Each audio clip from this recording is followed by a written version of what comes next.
Andre. Where are we going? To pick up Kuya Andre. Why?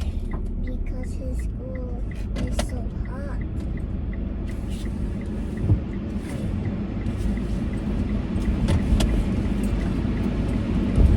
Alright. Pick upin namin si Andres.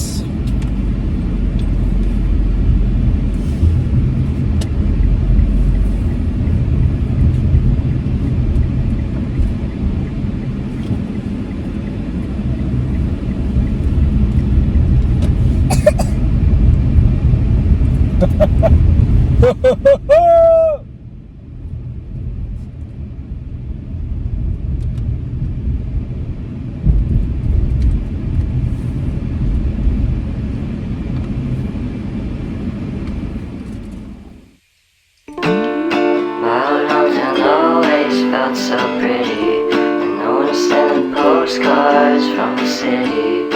I've been walking downtown every day. In spite of this, I always try to fit in. When they consume my head, I hate this feeling. I wanna be a paragon, not a villain. I hate the city, but I stay for you. My love's so pretty, and I always knew from the day we met I would be with you. The first time you said that you love me too, wouldn't mess without.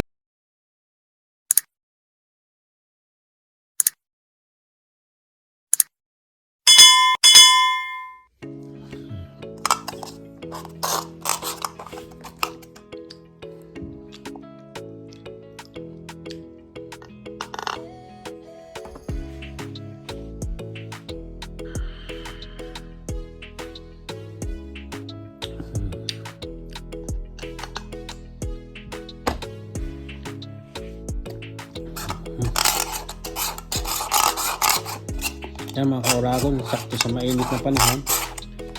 Meron na naman tayong bubble tea. Kahapon halo-halo, ngayon bubble tea na naman. Yan, sakto po sa mainit na panahon. Ayan. Hello mga kauragon, ayan, ang init ngayon dito, grabe. Kanina paikot-ikot kami dito sa sa lugar namin dahil nga naiinip ako, naboboring ako dito na mag-stay sa bahay. Sabi ko tara, naghahanap ko ng pwedeng gawin. So ito, ang init talaga. Kaya yung si Andre, yung anak kong pangalawa sa high school, nagpasundo siya sa amin kanina guys dahil sa eskwelahan daw nila, sa school nila wala daw aircon.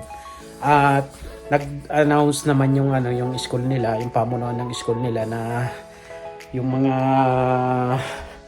bata daw na gustong umuwi, papauwiin na nila. Kaya yon, nung bandang tanghali, pinasundo sa akin si Andre dahil nga humid ata. Grabe kasi ang init kanina. Ngayon, bigla ko siyang sinundo mga kauragon sa sa school niya dahil yun nga wala daw AC sa eskwelahan nila. So, kumbaga, under time siya, umuwi ng medyo maaga. Kaya yun, pinikaan ko siya. So, ngayon naman, dito sa bahay, yan, mamaya, papakita ko sa inyo. Mga bandang alas 11, nagmo-mower sana ako dito sa harapan namin. Hindi ko natapos dahil nga, bandang alas 11 pa lang, sobrang init na mga kauragon na yan. So ito, papasilip ko sa inyo ulit. Ito yung mamaya pagpapatuloy ko yung yung pag-mower diyan. Ayan. Lalo na dito sa likuran. Ayan mga kauragon, papasilip ko sa inyo yung yung naumpisa ng mower kaninang bandang tanghali. Ayan yung automatic motion na ilaw. Ayan, pare-kislap siya kasi may na-detect siyang galaw or motion. Yan, napaka importante kasi niyan lalo na sa madaling araw, sa gabi madilim dito. So once na may tumapak dito sa bandang backyard namin, bigla na lang umiilaw yan. Ayan, sobrang init. So dito. Mamaya may makakitang kapitbahay bakit ako nagsasalitang mag-isa. Hindi nila alam nag-vlogging tayo. Ayan. So ayan. So ito yung na-mower na kanina. Yung gamit ko guys, yung ano lang, yung manual na mower. Ayan, nandiyan na pala yung bakod. Ayan. Kasi babakod na yan. Ito, nasira na kasi, lumang-luma na yung bakod dyan mga kauragon. Babakuran yan na yan na yung nabuo na pambakod. So siguro mga bukas pa yan. Iaasimbulin na lang yan. Nabuo naman na yan. Dudugtong-dugtongin na lang yung mga kauragon. Ayan. Grabing init mga kauragon na yan. So ito, maya pa siguro pag medyo makulimlim na, mag-ano na tayo, magmo-mower na ako mamaya ito.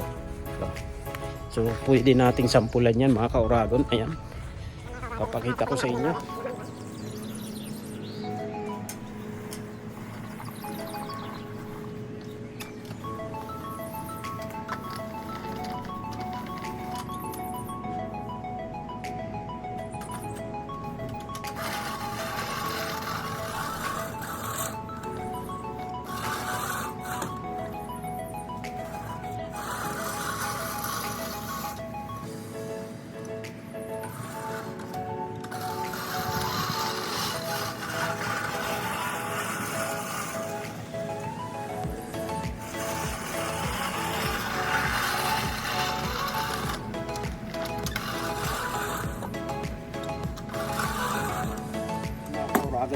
Maya na ako pag medyo sobrang kulimlim na. Mainit talaga ngayon dito mga kauragon. Yan, at saka iniwan kong bukas yung pinto namin sa harapan. So pagpapatuloy natin yan mamaya mga kauragon na yan. Yan, okay. Grabe, sobrang init ngayon mga kauragon. Minsan may nakakakita sa akin, hindi nila alam nagsasalita akong solo, pero meron pala akong camera dahil nga nagbabloging tayo. Yan, mamaya na lang mga kauragon yan. Ayan mga kauragon, na halata na parang ako ay init na init dito sa loob ng bahay namin dahil wala kasi kaming aircon pa dito. Tinanggal nung nakaraang taon at ito yon yung pinanggalingan ng aircon. So kailangan maibalik o pagkaroon ng aircon, may balik ulit dahil sa summer. Ngayon pa lang talagang sobrang init na. Ayan. So yun yung ang dahilan kung bakit parang halatang ang init. Nainitan talaga ako kahit bukas, kahit nakaawang ng kaunti yung mga windows namin, mga pinto. Yan, iniiwan kong naka-open kabilaan. Pero talagang sobrang aganghang ang init. Kaya kanina nung gumala-gala kami kasama ko si CJ, kumain kami sa Tim Hortons, pumunta kami sa may bandang pinuntahan namin sa establishment, at dun kami, isa sa reason ay para pumasok kami sa isang establishment na sobrang lakas ng AC, ng aircon, para magpalamig lang kami mga kauragon na yan. So tulad ng sabi ko mga kauragon, pag medyo makulimlim na mga bandang mag-alas 7, dahil maliwanag pa naman yan dito mga kauragon, yung bandang alas 7 ng gabi, itutuloy ko yung pagmo-mower sa harapan at saka doon sa likuran namin dahil nga medyo mataas na yung mga damo doon. Ayan. So yan mga kauragon. Yung tulad ng sabi ko kanina, minsan kabila ang bahay, minsan pag sila ay mga kauragon nakatampay din sa kanilang mga backyard, kabila ang kapitbahay, minsan siguro nakikita nila ako, baka nasisilip nila ako, bakit nagsasalita akong solo, pero hindi nila alam na nagbabloging pala ako mga kauragon. Ayan, ganun talaga. Dahil yun ang isa sa mga nagiging problema ng mga vlogger, ayan, sa mga YouTuber, na lalo na sa mga lugar, sa public area, public places, na pag nagbablog ka, kauragon, pag nagbablog ka sa mga public places, yon, nagsasalita kang mag-isa. Minsan may nakatingin sa'yo na akala anong ginagawa mo, pero hindi nila alam na vlogger pala or isang small YouTuber.